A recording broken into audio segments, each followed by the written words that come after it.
Hello and welcome to the MiniMapCast. I just freaked out for a moment because I hit a button that I didn't remember if it was the right one or not, but it is, and we're all here. Welcome everybody to the MiniMapCast. My name is Jeremy. Joining me for the first time this year is Kerry Palmer. It's me! I'm back! And joining us for the very first time ever, very special guest, one Jam Walker. Hello, Jam. Welcome to the show. Hello. Thank you for having me. Of course. Thanks for coming. I'm so glad to have you on. For just before we get into the intro, I just wanted to give Jam a quick intro. I messaged you yesterday to ask you how you wanted to be introduced, and so I'm going to read out exactly what I said to you, which is award-nominated freelance writer, Jam Walker. Jam, you have written for at least Gameshub, Kotaku Australia, Power Up, Biteside, Player 2, and Checkpoint. Where haven't you written for, Jam? I have not written for enough places that will pay me for the job of freelancing that is my only real job right now. Let's say that. Well, ain't that the hard truth? Yeah. Well, thank you very, very much for coming on, Jam. Just before we get started, what's your quick crash course into your history with games and games writing and getting into all of that fun stuff? Oh boy. So, okay. My first gaming systems were a Sega Mega Drive and a Game Boy. And I still have my Mega Drive plugged in on my old TV just down there because I regularly still play NBA Jam. As for games media, I dabbled a little bit through friends' websites in early 2000s. None of that's on the internet anymore, and thank goodness for that. And then really came back to it. I decided as I was turning 30 several years ago that I should, do something and try studying something. So I did a 2-year advanced diploma at RMIT in digital media, and then segued that into the games degree at RMIT. And in the last semester of my final year, I applied for the inaugural Gameshub Wordplay Games Media Mentorship Program, and I was announced the winner, which was horrific timing because it was literally the final weeks of my final year of uni, but it worked out great. And I got paired with Alice Clark as a mentor, who's, everyone knows Alice. Yes, incredible. Yes, absolutely amazing. And I just she was supposed to mentor me for a couple of sessions, and she still is almost every day. I guess we're actually friends now. I can say that. And I've just tried to push it as far as I can, and it's been great. Awesome, cool. That's so cool. I remember that was the first time I think I saw your writing was when you were part of the Gameshub Writers Program. I think 3 years ago now. 3 years ago now. It was 2.5 years ago or something. Yeah. So it's great to have you on the show. I'm glad to hear that your Sega Mega Drive is still connected to the wall and still kicking. Was there one or two games that you had as you were sort of getting into thinking about games a little bit more critically than just the average consumer that made you go, oh, this one's got me thinking in a way that another hasn't in the past? Well, the funny thing was, I don't think it was so much that. It was that I bought video game magazines as a kid, as a primary school kid, even obsessively. Yeah. Even literally from maybe 8 or 9 or 10 years old. I didn't realize it at the time, but I do now looking back on it. I think I was more into video game discourse on the schoolyard and stuff than I was games themselves. Not that I didn't love games, but I loved playing stuff so I could talk about stuff and reading stuff so I could talk about stuff. And and I'm sure one day, hopefully, I can actually be published in Hyper Magazine. That'll happen, and you can't tell me otherwise. and now are you able to say otherwise? Is Hyper still going? No. Oh. Also, I think in its final couple of years, it was one person, pretty much. Yeah. Unfortunately, familiar story these days. Yeah. Well, awesome. Well, I'll get into the intro so we can start talking about some actual video games. For those of you who don't know, welcome to the MiniMapCast. It's a podcast about video games.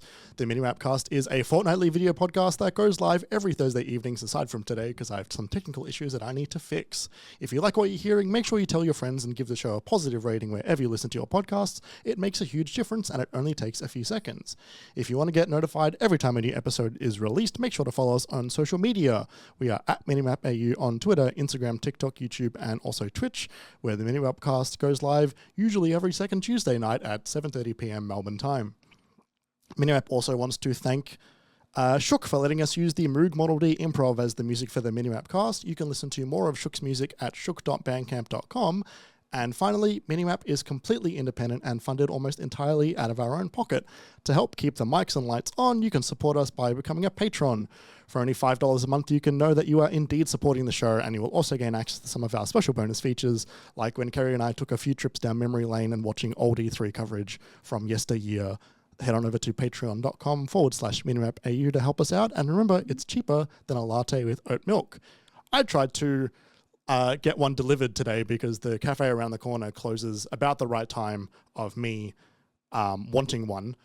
So I looked online for like early dinner of like, what can I buy early dinner, get that delivered, and just also get a coffee roped into it. And a place tried to charge me $11 for a latte with oat milk. Wow. That's a lot. That's too much money. So, was it at least a large? yeah, but like it was like, I think it was like $10 for a regular. It was fucked. Anyway, so it is now the middle of March almost, which is just a horrendous thing for me to say out loud. Oh man, I'm so sorry. I'm so sorry. I feel like Christmas was 2 weeks ago. I know, yeah. right? But that does mean that Final Fantasy VII Rebirth has been out for at least as many days as we are into March. And as of today, I finished it. As of a little while ago, Kerry, you finished it. Jam, you said you had finished it, but did you play Rebirth at all, or were you just a bit more familiar with the previous ones?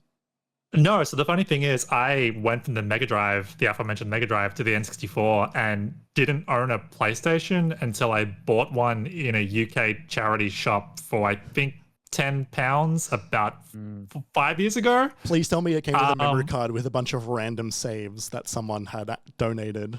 No, it came with some like really random sports games, and then a couple of days later found a like pristine copy of Metal Gear Solid for £1. Oh, that's a great find. It was so pristine it had a demo disc for this weird upcoming game in it called Silent Hill. Oh, I've not heard of that one. Yeah, awesome. Just amazing. But yeah, I didn't grow up a PlayStation kid at that point. I played a little bit of Final Fantasy VII. I got 2020 as we were all having nothing else to do, although I was studying at the time. I decided, right, it's finally time to play FF7, and I bought it on the PlayStation digital store. Got maybe 15 hours into it and got distracted by something else. And then finally, coming up a couple of months later, got diagnosed with ADHD. Wow. But that was the old version that doesn't have like the ability to speed up time. Yeah. So once I learned about that version, I'm like, oh, I should buy that version instead. It'll be easy to get through. And I still haven't. Yeah. So that is my Final Fantasy VII experience. Nice. Well, the good and bad news is that Rebirth throws like a fair amount of a lot of that stuff completely out of the window. So it's like it's mostly the same, aside from the parts where it's very, very much not. So, Kerry, you've had the most time with the game in terms of like in terms of raw hours, but also time since you finished it and been able to digest it. Yeah. How is it? How is this game? Well, for context as well, on my end, when we got Remake in 2020, I wrote a review for that game. It was the first game I wrote a review for, and it was partly because like we got it early in Australia, and I was like, oh, this will be good for the site, and it ended up putting it out a week after the game came out anyway, because I'd never written a review before. But it's been on the top of my list for like basically one of my favorite games of the last 10 years, if not ever. And I don't think it's necessarily the best, but and especially considering playing Rebirth these last few weeks, I think more and more I'm realizing that remake was something of a moment in time for me as well. You know, working at EB Games, but during the very early weeks and months of the pandemic, so we were still working plenty, but then like had nothing else to do, just coming home and playing and getting so absorbed and so sucked in. I had very high hopes for Rebirth, and I would say for the vast majority of what they set out for, they meet and or exceed those hopes in a lot of ways. Unfortunately, as a lot of people have said online, I tend to agree with this take. The ending is it's a pretty big fumble. Yeah.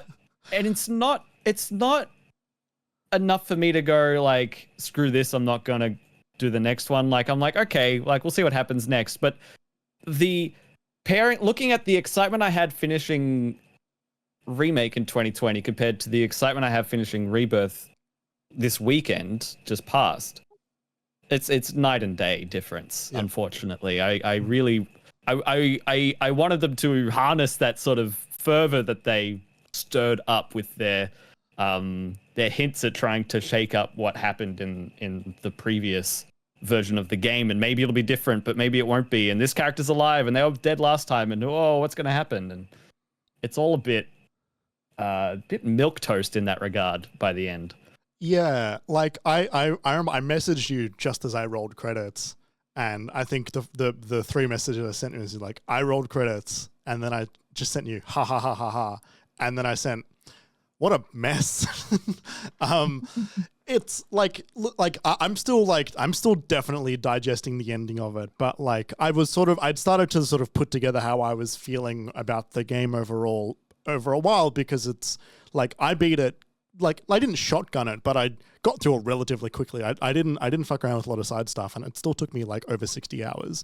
I know you had 100 hours by the time you hit credits, Kerry, and like I know you did a lot, and you were also working on it. Like but that's still a lot. Yeah, like that's too much. That's a long time for the middle of Final Fantasy VII. Yeah. Yes. Go on. And like it like the what I liken this the most to is like I liken it to like the following seasons of Lost. I liken this to overall the feeling I have for the for I guess Star Wars trilogies that aren't the original, which is like, okay, you've definitely made the first one and then immediately started writing where the story was going to go the moment you finished the previous one, without a whole lot of like planning, or without like a tremendous amount of like intense drive to get to the next part. Or even just like even other shows, like I'm concerned about the TV show Severance, because there's been a lot of time in between the ending of the first season and the production issues that's going on the second season, that I feel like it's going to be another one of those shows, kind of like even Westworld, where like they had this really strong first season, like, ooh, I wonder where it's going to go. And then the second season comes through and it's like, oh, almost everything interesting that you were doing at the first one has sort of not been the interesting part of this. And it feels a bit wonky and a little bit unsure of itself. A lot of the parts of the first game that I found very interesting were the meta narrative of the game, bending what you know about Final Fantasy VII, and like in the story rejecting a lot of what your understanding of what this remake is going to be, and it like with its meta story, including the concept of Final Fantasy VII happening in the past, and then they announced all those other Final Fantasy VII projects, all like sort of coming out over the next few years. They put together like a Marvel phase for Final Fantasy VII lineup, which was a bizarre thing for them to do. And as they lean further into what I thought was quite interesting of Remake, for them to do that, it has become the part of Rebirth that I think is tripping over itself and tripping over the main thrust of what made Final Fantasy VII such an interesting story, which is, you know, Cloud's relationship to Sephiroth, the his past, Aerith and Cloud's like dynamic.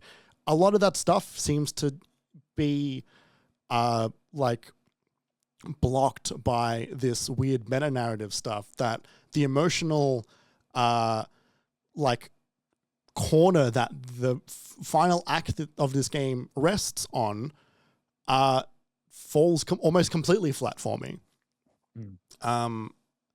Which is a shame, because it's like the highs of this game are really quite cool. That like the cutscene direction is dope.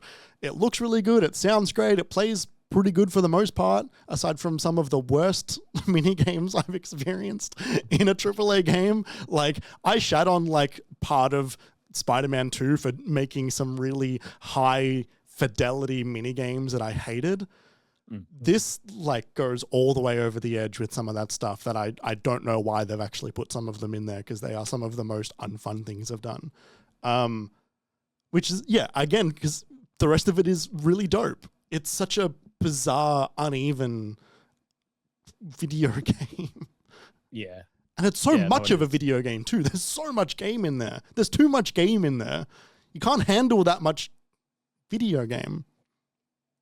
I 100% agree. I think it is too much. And I can't help but when I look at this as part of this like second in a trilogy of remake trilogy project that is all based on one 30-hour video game, I can't help but look at that and think of the Hobbit movies and how they did their best to stitch it together and string it along, and like all of a sudden like two painted images that you walked across this little polygon cloud in 1997 becomes 2 hours in remake, and in Rebirth it's like even more than that. It's that same problem is sort of accentuated and doubled. That being said, I think the combat system is outstanding. Yeah. And I really enjoy the additions they added with this version of the game compared to remake. All the different characters you can have, being able to swap them around, which you couldn't in the last one, how they all interact with each other, the very flashy cinematic limit breaks and synergy abilities where they team up together and do something incredibly exciting and bombastic. Like, then the strategy of it all as well. It's very strong in the gameplay. But yeah, there's so much. Do you suspect that this is a lot of these issues are like production scale and bloat, just like everything running away from them? Or do you think it actually is much more of a deliberate kind of Kojima-esque better commentary on Final Fantasy and AAA game dev and stuff and remakes and everything and all that? I think it's a bit of both, because it definitely leans into the thing that a lot of RPGs had from PlayStation, like the PlayStation 1 era, which is like a bunch of random weird stuff in the middle, like really like intentionally goofy kind of moments that in this get the AAA modern like treatment that make it a 8-minute cutscene with a little bit of walk and talk. I think that there's a little bit of misdirection, only in the sense that this game feels like it was made by a different director to the first game, which it was, because Nomura directed Remake 1, or Remake, and it wasn't Nomura who directed Rebirth.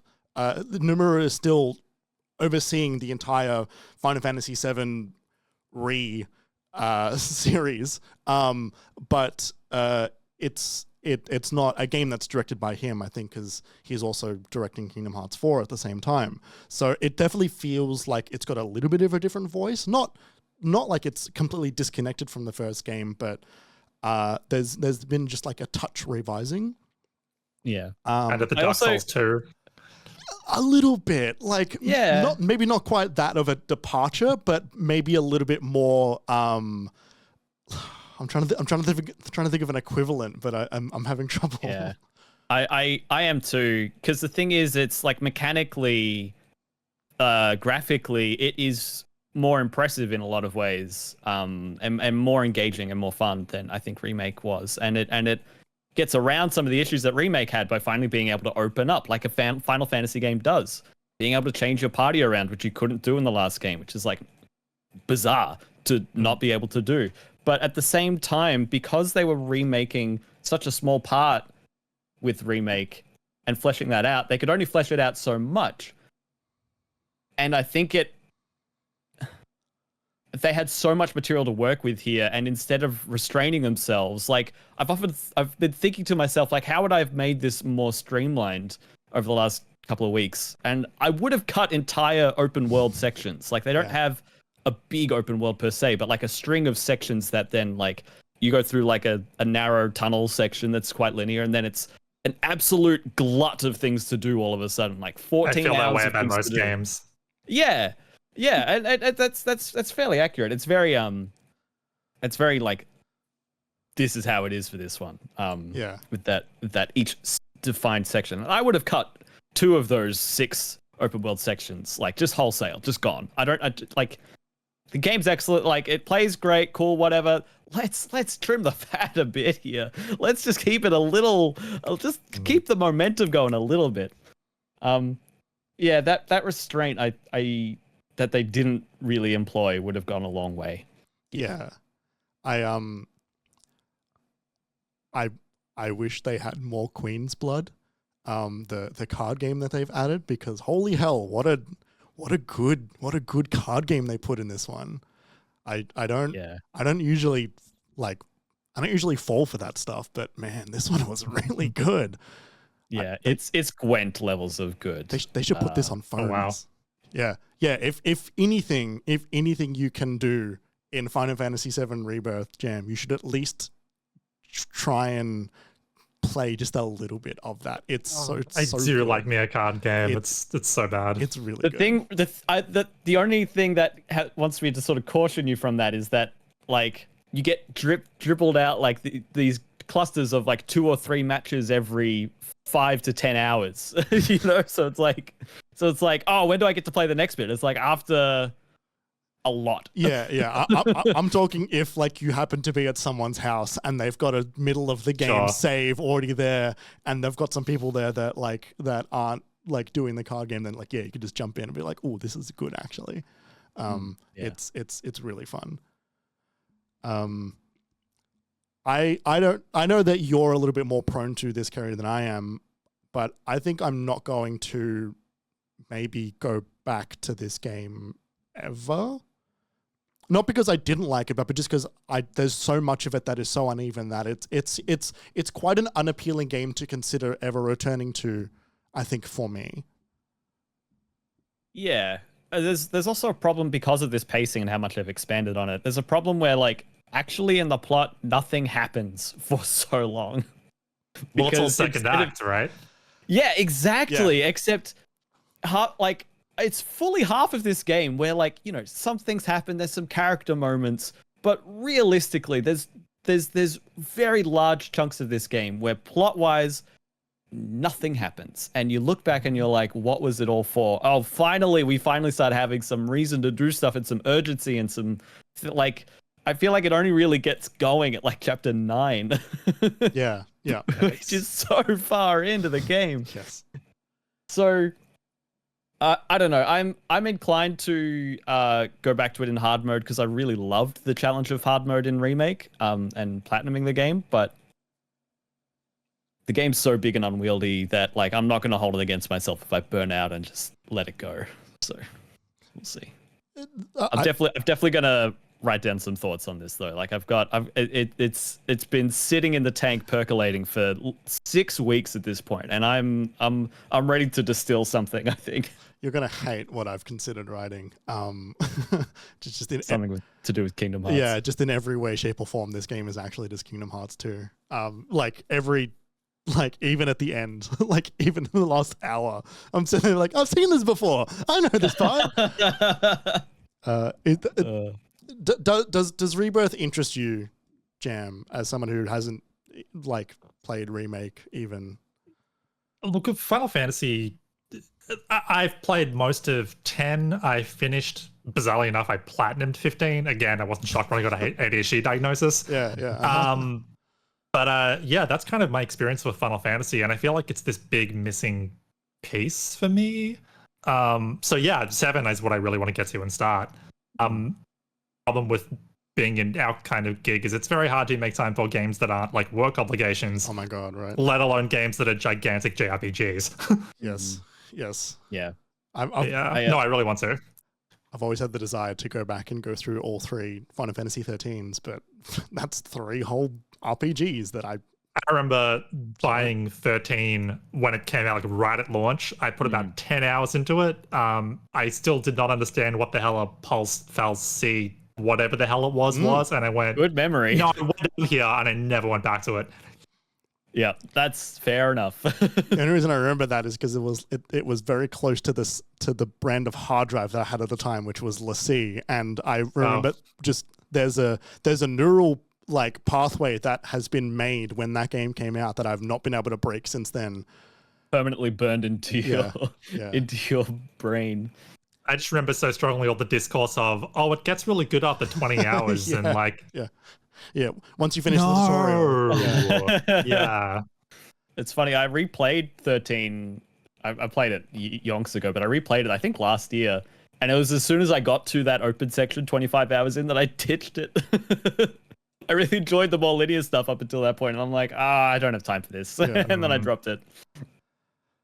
Any final thoughts on Rebirth, Kerry? It's a game I think I love it despite itself. Yeah. The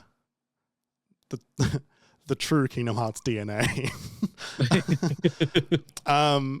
Cool, awesome. Well, that's Final Fantasy VII Rebirth. Our thoughts on that for now. I think you and I both have an idea of writing stuff for that, Kerry, but we'll see how we go. You two both just look to your right at the exact same time, but you two are not in the same room. That was like synchronized. I can't believe that. There's a car in my driveway. That was hilarious. Jam, you've been playing WWE 2K24.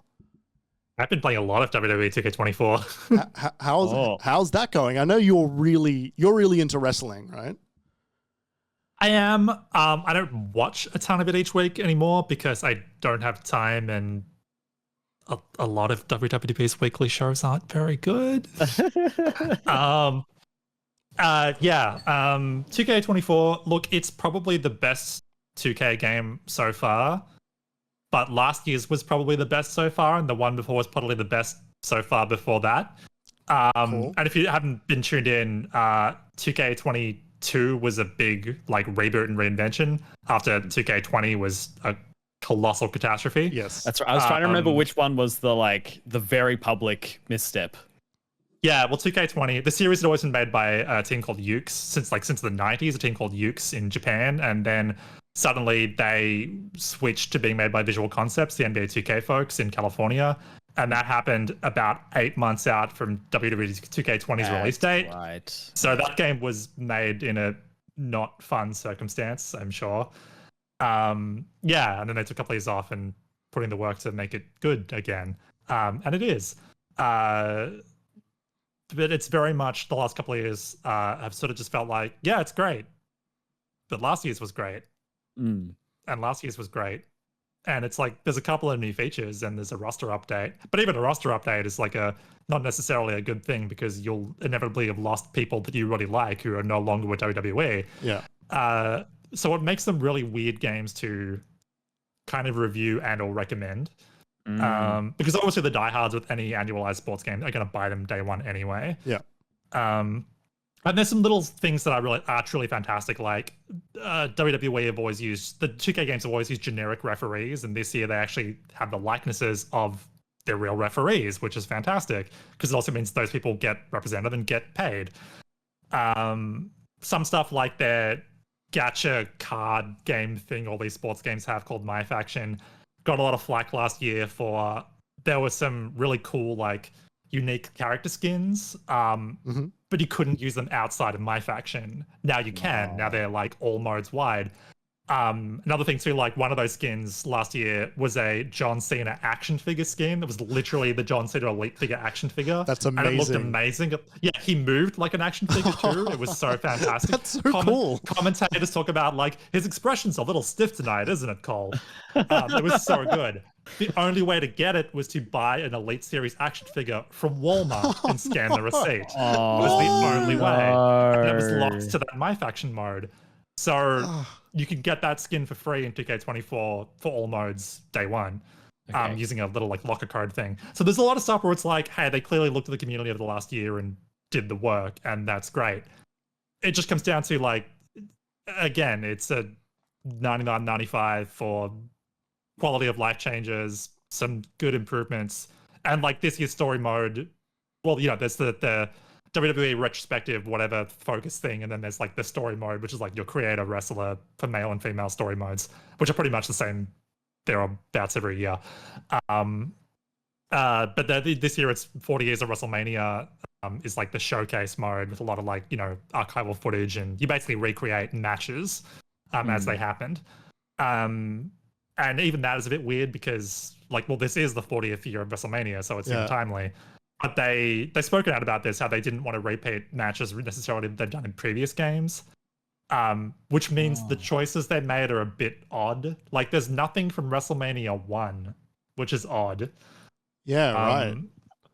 Yeah, but also of course like they don't necessarily have the likeness rights to every wrestler who was around in the 80s and 90s, many of which are now dead. Yes. So that limited them further, I guess. It's strange. So yeah, it's WWE 2K. That's there's good, there's bad, there's same as it ever was. There's Did this one come out? This would have come out after Vince is no longer involved. Is he in this? He's not a playable character, like he has been in previous years. There's no cards for him in the My Faction mode. In WrestleMania footage, his face is blurred, which is the first. That's similarly. I mean, one of the most iconic WrestleMania matches of all time is like Brock Lesnar ending the Undertaker's win streak. Right. And Brock Lesnar is in the showcase mode, but you can't use him outside of all those, like in normal gameplay. Is he bad? Is he bad as well? I'm not. Oh, he was caught up in the same controversy. Sorry. Gotcha. Yeah. For those who don't know, there's a lot of intense sexual harassment that has happened. You can actually read the legal paperwork, and I have, and I don't recommend it. Yeah. It's alleged. It's that bad. Alleged. Yes. But there's a lot out there. Yeah, but all of this came to light about a month before that game was like due to release. Yeah, I was gonna say it was really close, but wow. Yeah, we did there was a media session. The WWE 2K always do a media session about 2 weeks out from launch for like, it was like a big Zoom call, and I think probably because of that was going on, and also just like it was amidst when like it was that real period about a month ago or 3 or 4 weeks ago when we had like every day was new mass layoffs. That would have been January, right? That was really nasty then. This was like mid-February. Well, fair enough. It just felt like last year the team were really excited, and it was most of the same people this year, and it just sort of felt a bit funereal this year. Yeah. From all corners, including the media. I don't envy those people who do those games because they have to make them in a year. Yeah. To the whims of a license holder. Yeah. I actually, last year with 2K23 with that media call, the one question I asked was, what's it like working with such a moving target as WWE where, you know, suddenly Monday Night Raw comes around and, oh, this guy isn't carrying this name anymore. He has a different name and a completely different character. Like, it could be anything. The entire look of shows can change week on week. And their development lead just kind of let out the most awful... It's exhausting. Yeah. You get a 1,000-yard stare. No. So yeah, like mad respect to the 2K team, to anyone who makes annualized sports games, whether they turn out kind of well or not. It's got to be a hell gig. Yeah, I'm sure. Yeah, especially for them, especially right now. Like I cannot imagine just the internal Slack conversations of just like, oh, fuck. Yeah. And WWE 2K is weird too because like, wrestlers in that company who were in those games will often be very catty on Twitter about like, why is my power level so low? Or wow, my character model looks awful. Yeah. Or like, Oh. why do I still have this awful like version of my character that was 6 months out of date? Like, you know, when this game probably entered production, I was miserable about it publicly then, and blah blah blah. It's a whole thing. Oh yeah, that's wild. I remember I was quite heartened when they did take that time away and they came back and it did seem to really, like, they really took that time away to do something good with it based on public reception. But it's interesting because I think the natural inclination for me in my head after that moment was like, it'd be amazing to see what kind of changes they can make the next year and the next year. And of course, it's not too different to what happens with NBA 2K, for example, or FIFA, or which is not that anymore. I guess it's not surprising to see it fall into that well-worn groove, but maybe a little disappointing. I can't help but think that like we might be at the plateau, and next year might be kind of crying out for another kind of reinvention. But we'll see how we go. My favorite actually feature in the new one is like, it's the dumbest thing, and it's probably the smallest edition. In like the backstage area, which is like, you can leave like backstage brawls. That map hasn't changed in multiple games, except now there's an elevator that works. But the best part is that you can use the vending machines to get a little water bottle, and you can throw it. You can throw weapons at people. So you can just like knock someone down to the concrete, wander up to a vending machine, bottle, throw, bottle, throw, bottle, throw. And it's endlessly amusing. Yep. It's like a Hitman Does level. the tiniest bit of chip damage, and it's so good. Yeah, nice.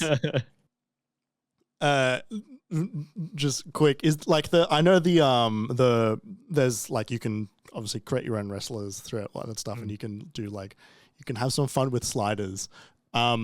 Have you seen any really like, oh my god, it's like Tony the Tiger from Frosties, or like, have you seen any of those really intense, like, oh my god, that's just a character that I recognize from something that is not wrestling at all?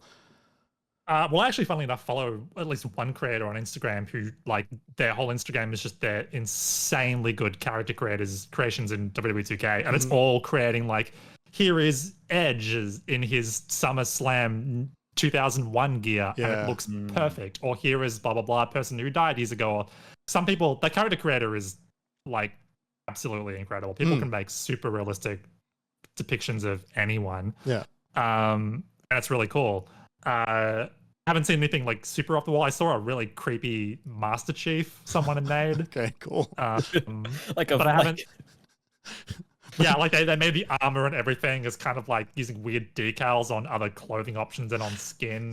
And like, it's a bit unsettling the more you look at it. That's what I was gonna say, fleshy Master Chief, but I didn't know if that was, but it sounds like that's exactly what. Cool.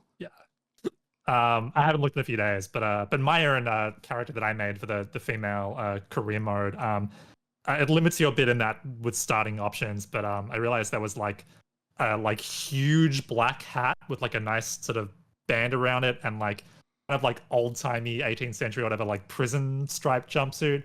And so I made a woman called the Slam Burglar, who just wants to get in there and steal burgers. Excellent. That's very good. Yeah, so you can even just do fun, silly stuff. Have like that. It's great. Have you all been seeing that Dragon's Dogma 2 character creator and the shit that's come out of that? Because it is very exciting. It is very, very exciting. Yeah, I have. I just a few highlights, but yeah, it's intense. Yeah, I'm very excited for that game to come out and everybody to just make like, oh, I recognize that, or like, oh, that's just a crime against God. Awesome, cool. Oh, it's been a lovely first evening with Dragon's Dogma. Now to start the game tomorrow. Yeah. Any final thoughts on WWE 2K24, Jam? It is a good wrestling game, but it's really going to be up to the individual whether you think it's worth the money or not. Which I guess you could say about anything. It's a kind of a non-review, but it's like annualized sports game. It's always going to be an incremental thing. It's great, but how much does that mean to you? Yeah, it's like it's good if you haven't bought it in 3 years, but if you bought it last year, then maybe hold off for another year or so, sort of. Yeah. Or the same thing with these sports games, right? Even just wait 6 months and it'll be 50% off. Yeah, Yeah, they do that's get cheaper really quick. NBA 2K is coming to Game Pass or something. 2K24, the new one, and that's only 4 months old, 5 months old. Yeah, they don't hold their value for too long. No. Cool, awesome. Well, I'm going to throw it to a break, and then we'll be right back with some Balatro and a Star Wars minute. So we will be right back.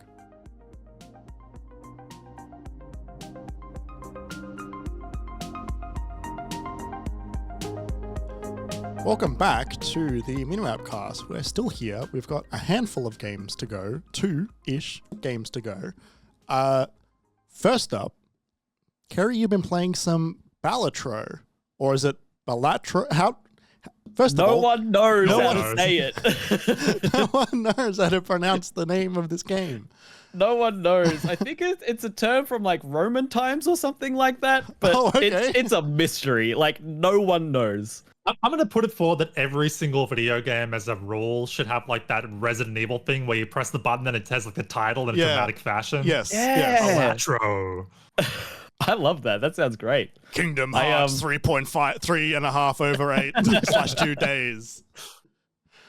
How's Balatro? Balatro is really good. So Balatro is something that was on my radar a long time ago, like half a year ago, because I watch a decent amount, not as much as I used to, but a decent amount of videos from Northern Lion. And he tried this little demo that came out like half a year ago for Balatro, and it was my partner Sam has been wanting to understand it a bit more when I'm watching or when I'm playing. So I went back to his first video yesterday just to see it, and it was distinctively a much more different game. Like it was like, oh, you didn't have this entire slot mechanic, like that wasn't there, and the point system is entirely different, but you know the foundation is still there. So I heard of it from then, and it's been slowly gathering more buzz in like the roguelike community and in like Northern Lions community, as they took that first one down and they revamped it and they put a new one out and then it's been pleasantly surprising to see it reach such a fervor in the game space. But it coming out was the first time I got hands-on, and playing has been so rewarding and fun, even though I've already seen a bunch of hours of the game and continue to watch it every now and then on like a lunch break. I'll just throw it on, like while I'm eating, I'll watch NL play. It's one of the best roguelikes I've played in a long time / maybe ever, and I'm really, really impressed with it. And I really enjoy my roguelikes. So yeah, you know, that's not I guess I'm not saying that without consideration. It's high praise. Yeah, exactly. I think what impresses me the most about it is how simple the premise is, but how well they've executed on being able to run with it as far as you can. If anyone's listening who's not familiar, Balatro is a card game roguelike, sort of a deck builder, but it's more about it's a poker roguelike more than anything. You get dealt eight cards. You try and make poker hands like 2 pair or a full house or a straight or a flush or a pair or a high card, whatever. Each of those hands are worth a certain amount of points, and you're trying to get more points than like the minimum that you need for each level, and that number increases with each level. And then between rounds, you get joker cards that are these modifiers that then do things like, you know, each hand is one number times another number, and you'll find jokers that increase the first number by 100, and then all of a sudden your pair, which was 10 times 4, is now 100 times 4. Instead of earning 40 points, you're earning 400, or something like that. You can boost up what a 3 of a kind does, and that gives you more chips, or you can make it so that straights are easier to make, or you can make it so that every time you there are these planetarium cards, and they increase the level of your hands, like a 2-pair, to be worth more. And then you can get jokers that give you more of a bonus the more planet cards you use. So then not only are you increasing your planet card score points for your hands, but also your joker value is increasing the more planet card. And that's just like one version of one of the cards. Like, there's so many different jokers. They all interact in so many ways. And like, that aspect is really fun. It's also great that I haven't come across like a bung build. You know what I mean? Like, if I get stuck and I'm like, I just need something to boost my score like yesterday, or I'm dead this next round, and I get something, and all of a sudden I'm working towards a flush build when I hadn't been prior. That can work. Like, it can be fun. It can take me through to the end. Like, no matter how the run changes and no matter the modifiers I get, it feels like it's valid. It feels like there's an option there for me to take it to the end. Rather than me just looking for a particular 4 or 5 cards and being like, oh, thank God I'm saved, now I can win. Is that option that you always feel like you have in your back pocket? Is that and I know this is a card game, so this is going to sound very strange, like a card game. Is that a skill-based thing, or is that like it will kind of throw you a bone? So it's like, don't get me wrong. There are times, because it is luck based, what you find in the shops. Like, sometimes you will just like strike out and you'll be out of luck and you'll play the next hand and it'll be over and you have to start the next run. That will happen. And I think it doesn't become a skill thing so much as a familiarity thing. Like, once you become familiar with what a certain card does, what other joker you might want to look out for, like, that obviously helps, rather than like you discovering everything as you go. That is a bit more difficult. But at the same time, they do a really good job of adding new stuff as you go. Like, the sense of progression is really good. I'm constantly finding new jokers each time I play, which can drastically change how I played my next session. So yeah, no, it's not throwing you bones. No, it's more that their systems, I think, are very well designed and balanced to be able to let you be that dynamic with your playstyle and with adapting to the circumstances of what you've been given or what you haven't been given and trying to make that work. It's very, very impressive. The sense of style it's got, the graphics and all the animations, like, it's just a card game, but it's got this awesome CRT aesthetic, and all the cards have this faint little wobble, almost parallax effect, but some of the jokers actually have some parallax effect, like some of the special ones. Like, they've got like a foil and like holographic like effect that can go on the cards, and that makes them worth more chips and stuff like that. Like, the game oozes style for how simple it is. It's great. It's got this awesome song. It's just one song that plays the whole time, but it changes the different instruments and the layers of what you're hearing pretty fundamentally with each different screen. Like, it's different when you're playing a hand. It's different when you're in the shop, when you're opening one of those planet cards, when you're opening like a booster deck. Like, it goes like, it'll like drop out all of it and it becomes really faint, and then it'll bring in the synthesizer, and all of a sudden you're hearing the melody way more. It's also quite rhythmically complex. Like, it's in a really odd time signature, so like, you don't like, it's hard to like really get stuck into it and then get too familiar with it. Like, it kind of keeps itself fresh really well. Yeah, the game rules. It's I love that it's really accessible. I love that so many people are playing it. Yeah, it's so fun. I want to play that game real bad. Me too. I've got it downloaded, but I haven't started it yet. But now that I'm done with Final Fantasy, I can actually properly start playing that game. It seems real cool. I saw someone on Twitter describe it as the biggest time thief since Vampire Survivors, which made me like, that's a good sell. It made me like double take. I was like, "Ooh, okay, all right, I'm gonna give that a go." It's also pretty. It's because it is roguelikey. It's very easy to pick up and put down, which then makes me want to suggest that people, if they do get it and they are interested in being like, "Oh, I'll just play around," if they're prone to that sort of gameplay, then try and get it. If you've got a Steam Deck, then get it for Steam. If you've got I think it's out on Switch. Grab it for Switch. I imagine it won't run poorly there. Oh, and the final thing. One of the final reasons why this game goes so hard, because I mentioned the score. You start out, the very first score you need to beat is 300. The final boss of like anti-8, which is like group 8 of rounds, it can be as high as 300,000. And the effects, and then you could go into endless mode, and this game starts calculating its numbers at some point with ease. Yeah, when like in scientific notation where I don't even know what it means, e to the power of whatever, like the numbers can get that big. Good. And it can in endless mode, it will demand those numbers of you if your build's good enough.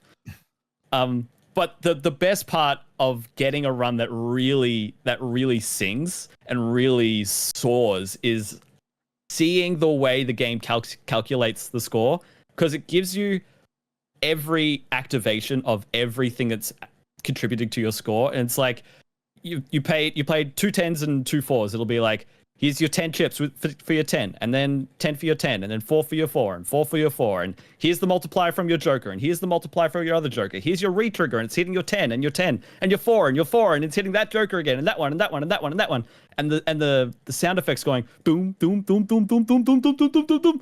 It's really good. Very similar, like if we're talking like simple yet very effective game feel to opening a chest in Vampire Survivors, right? Where it's like, oh, they just nailed this. Like, it is just pure, simple, dopamine, harmless dopamine. It's not because I gave them $20. It's just because like number go up.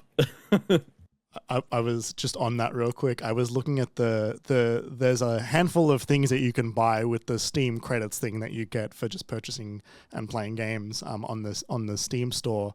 And there's a bunch of the cosmetic stuff, right? Yeah. It's like different avatar borders and stuff like that and backgrounds. There's a bunch of stuff you can buy, which is Steam Deck intro videos that like boot up sequence videos. And one of them is they've like licensed in whatever way they do the Vampire Survivors chest opening animation, but they've themed it to like the Steam Deck booting up. So if you just want like a shot of dopamine straight into the arm every time you load up your Steam Deck, you can put that on your console, and it'll happen every time, which is really, really funny. If only they could license the Vita. Remember the like pull from the corner peel thing? Yeah, the little like open the package thing. Yes. Even further tangent.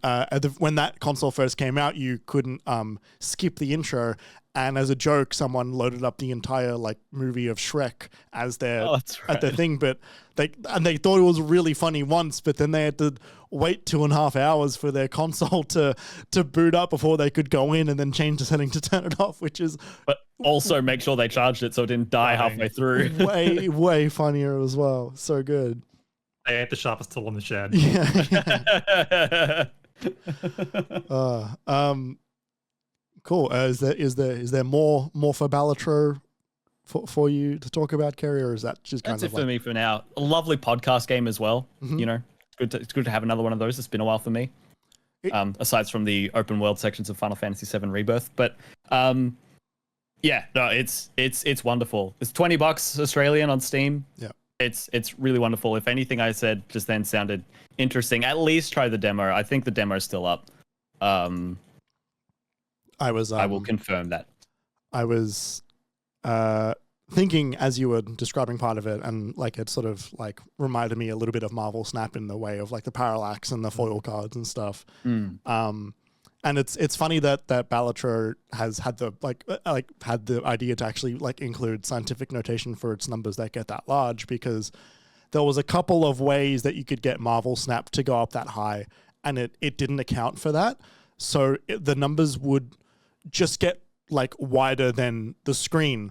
And like you know, at that point you just knew that like you had won that thing, and it was very, very like a lot of stars had to align for that to actually happen.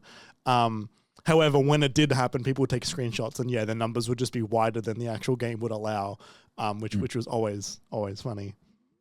So there's looks like there's no demo playable on Steam at the moment, unfortunately. But if you have PS Plus Plus Plus, there's an hour trial there. Yeah, nice. Nice. Yeah, and it's funny you say that, Jeremy, about how how Marvel Snap didn't account for that. Literally on the Steam page, it says break the game. Yeah. Yeah. Marvel Snap had to include a way of skipping, like in the order of operations. There's ways to actually have an infinite like loop of things happening, and it would cause. It was actually quite easy to do, and it would cause people to just rage quit because they would just get stuck and the game wouldn't end. They had to patch in a way which caused like a fast forward feature to occur to then just give you the end of that turn because you would never actually get it. So like opposite goals there. Yeah, totally. Hey, if OG WoW taught us anything, it's that stun locking is a valid strategy in PvP. Yes.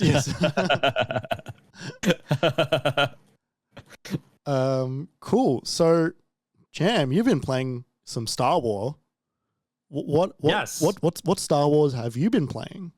Some old Star Wars and new Star Wars. I reviewed the Star Wars Dark Forces remaster for Kotaku Australia, and it's great. Dark Forces is one of those games where I didn't grow up with it, but I bought it on Steam when it was probably 80 cents or something many years ago. Yep, same. I'm exactly the same position. Yep. Tried many times over the years to push through it and always liked it, but always got to like level 4 or 5, and that's sort of right where like the map starts getting more complex and you've really got to turn on that like 90s shooter brain. And that always clashed with like my wandering eye for just other games, other stuff in general. So I never finished it. And part of the reason I wanted to do the review was to damn well finish it. Yeah, it's great. The remaster from Night Dive is fantastic. It's one of those things, like it's such a cliche to say, but it's like it looks how you remember it looking. Night Dive are really good. They are on such a roll at the moment. They really are, yeah. Not enough game publishers, studios, anything do the work to maintain their own archive of to maintain their own work, to keep it like what's the word I'm looking for here? Faithful? Keep it playable. Yeah. Yeah. But yeah, we've had some like really banger remasters lately. The Tomb Raider one before it was really fantastic as well. Metal Gear we don't speak about too much. Not about that already. Yeah. But yeah, it's the fact that clearly LucasArts had like really good record keeping from stuff back in the day too, shows because they have all these like animatics and artworks and stuff that are viewable in the game. Yeah. Most amazingly of all, you can play an entire fully enclosed level that was only built for what's the Las Vegas Consumer Electronics Show. It was only built for like CES like 1994 or something as a demo for that, and no one has played it since because it was never available since. Yeah. And it's in the game, and it's a great little level aboard a Star Destroyer. That's amazing. So yeah, it's really impressive. Yeah. That said, it still plays like a shooter from the mid 90s, which is fun for a nostalgic kind of kick, but also it means it's very, very obtuse and the difficulty is a bit all over the place. And $43.95 feels a bit steep. Oh, it depends on how much you love Carl Katarn. Yeah, Carl Katarn is amazing and wonderful, and we cherish him, and he is our favorite long forgotten, neglected Star Wars man. I'm sure he'll show up at the end of like the Mandalorian and Grogu movie or something. Like Dave Filoni will have him in his back pocket somewhere. I hope not, only because I actually just want them to turn the Timothy Olyphant character from Mandalorian into him, because it's like it would be such a good fit. Whatever his name was, the sheriff from Mando season 2. Yeah. I want. No, but they have to turn him into Dash Render. Oh my god, that's a name I haven't thought about in a while as well. Yeah, right. That's a name I haven't heard in a long time. Yeah, right. But yeah, it's excellent, and I really hope they get to do Dark Forces 2 Jedi Knight, because that had all the fun, wildly weird live action FMV in it, which is so great to look up on YouTube. Yeah. That was the one that was more akin to like Half-Life, right? That moved into like a I believe so, further away from like the Doom side of FPS and more towards the fully 3D side? I'm trying to recall my I think old. it was still sprites, but you had a lightsaber and stuff in it, and it got a bit more. Dark Forces 2 had some third person in it, didn't it? No, that was Star Wars Dark Forces 3, Jedi Knight 2, Jedi. What was it called? Academy? Not Jedi Outcast. Oh, so, hang on. Which was like all the right. Quake 3 engine one. The first of the All right, Quake 3 I'm engine opening ones. up. I've opened up Star Wars Jedi Knight Collection on Steam. So it seems to go like this: Star Wars Dark Forces, Star Wars Jedi Knight Dark Forces 2, Star Wars Jedi Knight Mysteries of the Sith, which I think was maybe multiplayer. Right. Star Wars Jedi Knight 2 Jedi Outcast. And then the Star Wars Jedi Knight Jedi Academy, which I think came before Jedi Outcast. No, that was after. It was after Academy was. After. Oh, weird. Because Okay. Academy let you like build a custom Jedi or whatever from memory. Okay. Because you were like Yes. Katarn students or something. I have not played Yeah. that demo in 20 years. Yeah. The settlers of Katarn, as they were called. Yes. Looking at the Steam page, though, yes, Dark Forces, was third person. It was like 3D models. It's sort of old school environments, but a bit more Half-Life than Doom. Bizarre. So long ago. Mm. But yeah, it's a good time. I hope they get to do the rest. Yeah. How long did Dark Forces take you, the remaster? Probably about 8 or 9 hours. I got through most of it in like 1 or 2 sittings. Like the great thing about going back to an obtuse 90s game, even like a remake of it, is that there are a million fantastic guides out there. So it's pretty hard to like truly get stuck. A couple of times I just had to look it up because I was like, is this really how this is meant to work? Okay, yeah. But yeah. Faithfully recreated. Yeah. Would you recommend it to people that have no experience in this like chunk of the Star Wars history of video games? Yeah, actually, probably if you're interested in like video game history or shooter history or Star Wars history, I think on any of those fronts, it's a really interesting game because it still plays quite well. Like the map design, even though it's very, very lo-fi, it's really impressive how they did like the architecture of like secret Imperial bases and stuff. Yeah, it's cool. There's some fantastic, fantastic like compressed riffs on John Williams tunes and yeah, I like it a lot. It's also, I said this in my review as well, but it's really refreshing in this day and age where everyone with a piece of IP tries to jigsaw every movie, TV show, comic, video game into lore cohesively. Yeah. Especially Star Wars recently. Oh yeah. This game did not give a shit. Yeah. Like, you steal the Death Star plans in the opening level. And even that at the time is like, I think not really canon because, he wasn't the many Bothans or whatever. Well, that's, disregarded now anyway. Yeah. I mean, spoilers, like, it's set between A New Hope and Empire, and you murder Boba Fett in it. Cool. Because it's cool to do so. so. Good. Yeah. It's just a boss fight. So yeah, it makes no sense, and it's gloriously fantastic that it doesn't. It doesn't try to. It's just like what is cool for a video game. It took the Force Unleashed DLC approach of just like, we're just gonna like, throw a bunch of stuff at the wall and just like see what's cool. Yeah. Cool. Yeah. But yeah, the other Star Wars thing I've been playing was Star Wars Unlimited, which is the new like Magic the Gathering kind of card game, which is probably my favorite tabletop game in many years. Cool. It's really fantastic. I did not expect that, but it's really fantastic. Yeah, right. Yeah. What has brought it over the top for you? Why does it sit so high on the list? It's just phenomenally well designed and very, very snappy to play.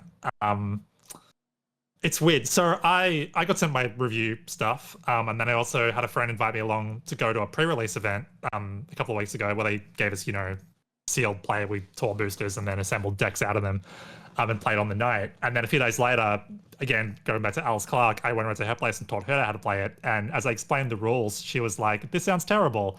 And then after a couple of turns, she was like, oh no, this is good. It just clicks. yeah, if you played Magic, it's very, very similar in that it's like the base version is a 1v1. You've got your deck. It's like there's color themes in the same kind of way. The real differences are that you're not trying to like well, I guess you are. You're trying to wear down the enemy's base, and a base is like the standard is 30 health hit points. Some of them are 25, and they have a unique ability. You also kind of like commander formatted Magic. You have a leader card, which is most of the game is face like it's a double-sided card. It's faced one way, like sideways. And it has a passive ability, a unique passive ability. And these leaders are all like Emperor Palpatine, Darth Vader, Kanan Jarrus, Luke Skywalker, that kind of stuff. Yeah, and then instead of the creature deployment field of your soldiers or whatever being one area, it's actually two. There's the ground and there's space. And ground units can't attack space units, and space units can't attack ground units. There's probably some specific cards that say they can. But all of them can attack. Yeah. But all of them can attack the enemy base. Yeah. And even just, it's basically the only real differences from Magic are that, and the fact that there's no like mana, like land cards. You just play any card from your hand face down, and it becomes mana. Yeah. Once per turn. And it's really interesting. I guess the way turns work are a bit weird too, where there's a thing called the initiative token, and at the start of the game you just flip to see who holds it. But a turn isn't like I do an action, you do an action. It's actually like we keep going back and forth until we run out of things to do, and then whoever has run out of things to do first, or just wants to, says I claim the initiative, takes the token. They can't do anything else until the other player also says they're done. And a lot of cards are much more powerful if you hold the initiative token. So that makes it there's a really interesting strategic element there of like, well, I might damn myself to be defenseless or not be able to do anything for like a couple of rounds of whatever. Yeah. But I'll be much more powerful and go first next turn. Yes. And they're just really simple ideas that are really interesting, and a lot of the cards synergize in really interesting ways. The first game I played in the pre-release, my deck was an Emperor Palpatine deck. And the base card I had a weird ability where any card of like up to like mana value 6 I could play for free, like once per game. It's like an epic action, you can do it once per game. And that bounced off another card that was like an Admiral something. It was an Admiral, background character who had 2 lines and Empire Strikes Back, whatever. He probably had 17 action figures. And he had another power that synergized off 6 cost or higher cards. So my enemy had Cassian Andor as his leader, and finally got like the cards aligned so he could put him into the battlefield and play him. Yeah. And then I instantly summoned an AT-AT using those 2 card synergies and went, okay, Cassian takes like 10 damage and is dead. Which just felt fantastic. Even my opponent was just like, well, that feels on brand. Cassian gets stepped on. Yeah, and then I got to turn my Palpatine over on the next turn, and his ability when he enters the battlefield is he can just basically turn an enemy soldier to the dark side.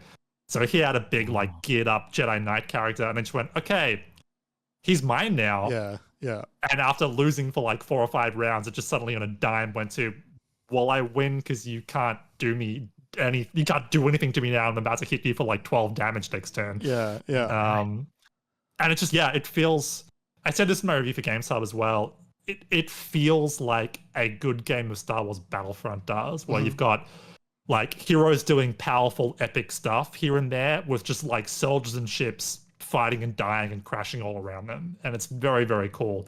And it's kind of quick. Once you get the rules down, the back and forth, you could play a game in 20 minutes. Yeah, nice. Unlike a game of Magic, which could take ages.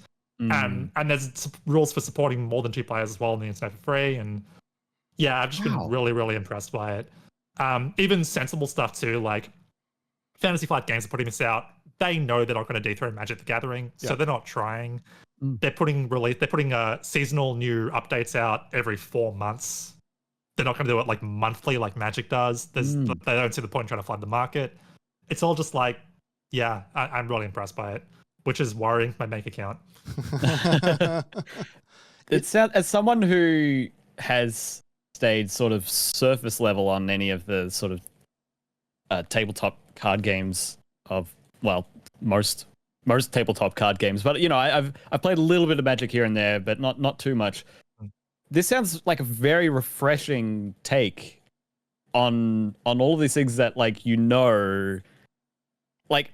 I'm still wrapping my head around how they've turned just basic turn mechanics into like a really strong layer of strategy that you need to consider. That's very impressive. Yeah, it's all very elegantly designed. And honestly, what I explained very badly just then is pretty much the rules. Like that's pretty much it. Everything else is just on the cards individually. The color aspect thing, like with Magic, you're because you have like lands to power your cards, you kind of need to stay on one or two color aspects, or you're never going to get enough mana to play things. With this, your color aspects are meant to go off what your leader and your base are, but it also allows you to just pick cards that are completely off your color aspect. It just makes you pay extra like mana, like resource cost for them. And even that opens up wild strategies. And the fact that your cards in your deck, any card can just be a resource card, you can put totally off-color cards in it. And if the situation arises where you can play them, great. If not, you can just burn them as resources, as mana. It's just so much more flexible, which once there's probably like 5 or 6 seasons of cards out, it's probably going to be a cheesy deck building nightmare for like tournament play and stuff, but they'll cross that bridge when they come to it, I'm sure. Do you have much experience with that? What was it called? It was just Star Wars. The card game was what it was called. It was a different Fantasy Flight one I never played it from 2012 onwards. Well, that's the other funny thing too, is that the one thing that makes me a bit nervous is Fantasy Flight have done a lot of card games. They have. Deck builders. As I was trying to remember the name of it, I looked at their Wikipedia page and I was like, oh, there's like a lot of Star Wars ones here even. Yeah. They've had the Star Wars license for quite a few years, and that gives me hope that they'll hang on to it and keep this going. Yeah. But they put out a lot of licensed games that had the license stashed away very suddenly and they disappeared. One of my favorite games ever is the Battlestar Galactica board game, and that's been out of print for about 12 years. And I really want the last 2 expansions, but I'm not paying $500 or $600 for them each on eBay. Yeah. And they are that expensive. Yes. They had a fantastic Warhammer and Warhammer 40k deck builder, and then Games Workshop went, no, we don't like what we're doing with it, and it just died overnight. They did a Game of Thrones deck builder, which was meant to have been great, and that's just been dormant with no word whatsoever since 2019. Yeah, right. The track record is pretty spotty with IP. They put an XCOM board game out. They put a Doom board game out. They're long out of print. And it's so difficult, especially with IP, that they just have no control over. Yes. As companies buy other companies and sell other companies and close other companies. Yeah. Like it's so easy for something to just get like, actually, like we can't even give you the thumbs up to work on this anymore. So like, stop. Yeah. But so here's hoping, because it's very it's very promising. Cool. Is it like, I think like what's the entry price? Is it like I'm not too sure. This is the pre-release box. There is a starter set as well. The first season is called Spark of Rebellion. So that's the 2-player starter set, and it comes with like a Vader deck and a Luke Skywalker deck. I think I'm looking at that here. It retails for $60. It looks like. Okay. And it's still on pre-order at Gameology, but okay, that's a little steep for a starter set. I think smartly that should be something that's sort of probably sold at a loss. I think like $25 is what the starter sets for Magic the Gathering go for, and I think that's a easier pitch. But it's really good, and I kind of feel like it's a lot more accessible than Magic in a lot of ways. And like I taught Alice it, and she's not into Star Wars, and she really liked it as a game. So there's that too. Yeah, nice. Yep. Awesome. That's great. Should they put it on phones? Well, that's the thing too. Like it would be absolute crack as a digital version. Yeah. But we'll see what happens there as well. It's so hard for like, and this is ridiculous because I used to spend like a month. Like I used to just buy every Marvel Snap season pass, for like, let's say 4 or 5 seasons, which was a monthly thing at that point. I would go so hard into like Star Wars, good card game on the phone. But if for some reason just the barrier for physical card games, I think just because I need to actually then go out and play against people in the real world just makes it not as like accessible for me. I would. You can play these games quite well over like a video call though as well. Yeah. Right. Yeah. Yeah, I've not even actually. It's a bit fiddly putting a camera like down on something, but it tends to work pretty well. Yeah, nice. Yeah. Oh, exciting. But also the fact that this is lightweight as well, like you could throw a couple of decks in a deck box and keep it in a bag and play over a lunch break or yeah. and it's pretty easy to teach. That's a plus as well. Cool. There's a lot of pluses going for that in my book. I might have to check that out. Yeah, it's worrying. Hey. Yeah. You mentioned something in your discussion there, Jam, that I want to pick up on. For both of you, have either of you heard of, seen much of, are excited by much of the remastered Battlefront collection that's coming out soon? I didn't know it was a thing until I saw it listed like a week ago. But I don't know really talking about it. I think they announced it at that Nintendo partner direct they had a week or two ago. Yeah. Right. Yes. But it's coming out on more than just Nintendo. They just announced it there. Yeah. I was excited for the concept of just like full lobbies in more areas of playing it. And like proper resolution scaling on PC and stuff like that. Yeah. Is it going to have crossplay though? That's the big thing. Well, let me look. There was a thing that I need to confirm. There was something I saw about the collection that I also wanted to bring up. Yes. Is it the servers? No, mine's about a mod. Oh, okay. This is just like a lot of this is like, I think people, as they often do, the gamers are upset. However, I've seen people online saying that they actually are unable to get into games because they have 10,000 people playing on launch night. And I have unconfirmed reports, which just means I've read a tweet that says there's about 3 servers available, like game lobbies. So what? You could have like 200 people max. Yes, like that is exactly the number. You can only play on dedicated servers, and they did not expect anyone to care about this re-release. Yes, and there's also like no parting up with friends. Oh no! Like there's a lot of. There is a lack of crossplay. It has. It's got like you can't do multiplayer unless you're doing so those servers are the only place to play at the moment. Which the entire reason Battlefront retook off a little while ago when they brought it back out again was they took out GameSpy and started people could set up their own servers and they put up a server browser. I feel like that's something they'll have to concede on, surely. Yeah. If they don't do it fast enough, though, this game's dead in the water.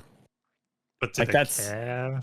That's the thing. Yeah. That's the thing. Can you still buy the non-remastered version? Like, did they delist that? And, I don't know. Yeah, like, is this one of those BioShock things where like they've replaced the SKU for anyone who also owned the previous one to play this one now? Like, is it one of those? I hate things? it when they do that.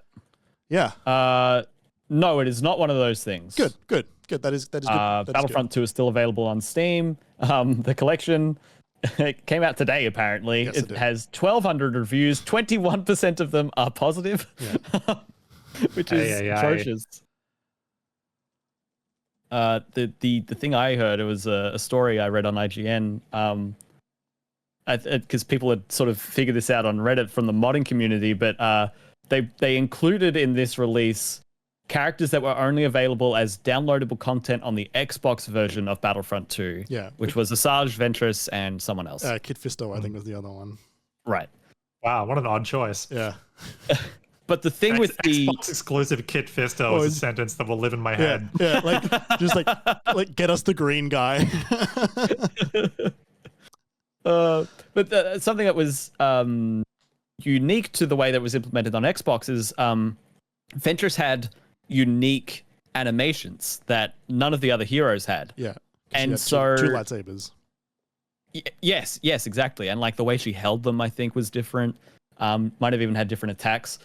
They've brought Kit Fisto and Asajj into this classic collection that is available on all of the platforms, but it looks like they've done it using a mod that someone made for the PC version of the game, and you can tell because Asajj doesn't have the unique animations for her character. It's just a reskin of whatever was available in that version of the game, because that's all the modder could use.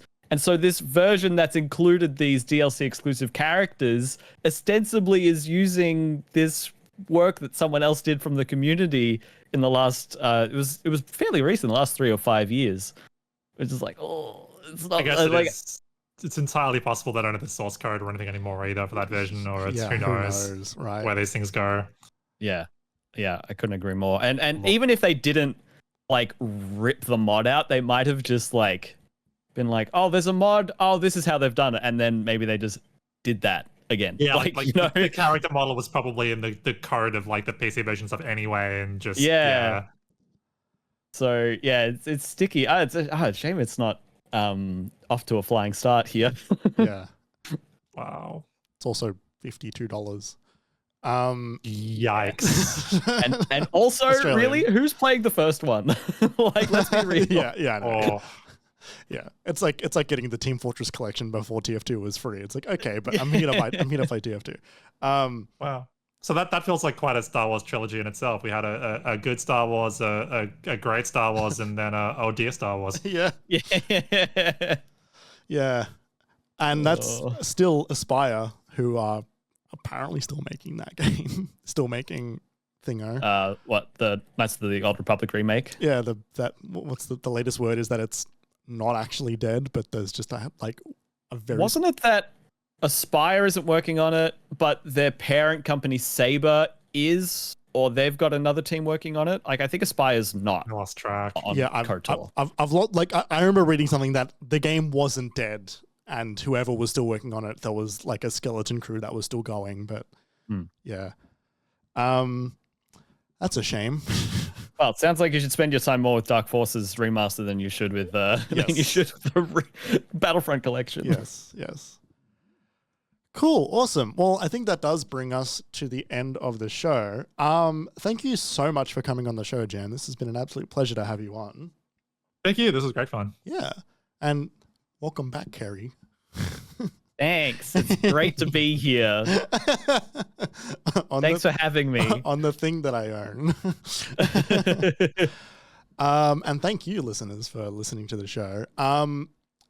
Before I get into the outro, Jam, where can they follow you? Where can we see more of your stuff? What do you got cooking? Anything you want to plug? That address down with angles, they're right there, right there. Yep. There. That's where all the things tend to go, for better or worse. Mostly for worse, because it's that place. At JamWA. Yeah. Yes, at JamWA. Which, funnily enough, was the name that came out of a Star Wars name generator on the internet when I was a high schooler. Oh, yeah. I love that. Look at my name. I'm Obi-Wan Jez. Yeah, there you go. Actually, from that generator, you'd be Gerbra. Yeah, this wasn't from Star Wars name generator. This was just from, I wanted a Neopets account. Sure. I didn't have it. Kappa sounds very Klingon, and that's kind of cool. I didn't have I didn't have a Star Wars username, but I had Star Wars. I had like Jedi in my first email address. Yeah, nice. Nice. Is that what the J stands for? No. Kerry Jedi Palmer. I wish. We started like a GoFundMe for like legal name change. Yeah. Sorry, you were going to say your plugs. Oh yes, no, that's really it. I might get an award next week, but I won't, because there's more talented people like Alice Clark that I'm competing with. Don't sell yourself short. You are nominated. You have as good a chance as anyone to be an award winning. It is indeed an honor just to be nominated. Hey, you get that free Lizzie sticker, right? Yeah. Yes. I'll have some articles coming up on, oh my god, what is next? Kotaku and Gameshub soon, Kotaku Australia. And then hopefully more stuff soon beyond that. Excellent. But we'll see, because yay, freelance life. Yeah. Yeah, no kidding. Yeah. Well, go check out those when they come out. Once again, thank you so much for coming on the show, Jam. It's been so good to have you on. Thank you. That does bring us to the end of the episode. Thank you so much for listening. Make sure to check out the next episode in 2 weeks. The best way to make sure you don't miss it is to follow all of our social media accounts at MiniMapAU. You can also head to minimap.com.au for absolutely everything else Minimap related, including the Minidisc podcast and articles and other stuff that we're doing as well. For those of you, I'm going to skip that part. We're live in 2 weeks on Twitch. If you want to come join the show live, I was going to say for those of you, but there is no one in the chat because I'm not live. If you enjoyed the show, make sure you give us some of those oh-so-tasty 5-star ratings. It helps us out a lot, and also consider joining us for the live show. Lastly, you can also support us on Patreon. If you want to help keep the lights and mics on, you can do that by heading on over to patreon.com/minimapau. And for $5 you can know that you are indeed supporting the show, and you will also gain access to some of our special bonus features. Thank you very much for listening. Thank you, Kerry, for coming back. Thank you, Jan, for being on the show. And thank you, listeners. I forgot to hit the sound There is button. indeed no one in the chat. There is indeed no one in the chat. All right. Bye, everybody.